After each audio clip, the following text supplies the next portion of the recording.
a lot of people don't know, I'm going to learn you something. A lot of people don't know Martin Luther King was a socialist. I bet he was.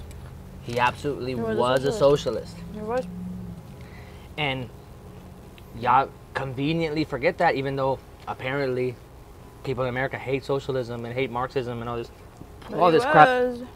Martin Luther King, when he was in school, learned Marxism and socialism from his predecessors.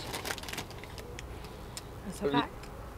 Kept on the tradition of Marcus Garvey, Frederick Douglass, and the treatment of black people. Martin Luther King was specifically trying to right the world or rid the world of certain specific crimes against humanity. Yeah.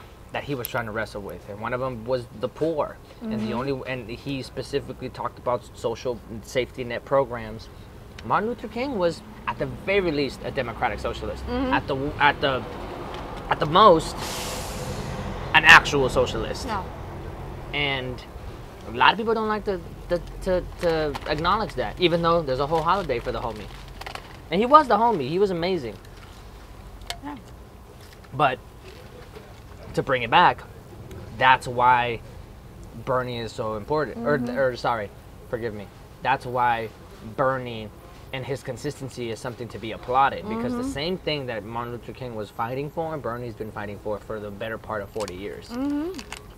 And he hasn't changed his stance. He hasn't changed his stance. He has been anti-elite from the jump. Since the jump. You know what I mean? Now, do I agree with all of his things? Not completely. But there's not a single person in the government right now that I agree 1,000%. But you have to give credit for credit is due. Shit, I'm not from 1 week to week. I'm not consistent. Let alone 40 years like that. Shit, fuck out of here.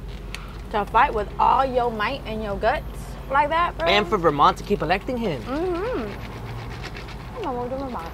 There's nothing there. There's more cows in Vermont than there are people. Don't get excited. We eat them.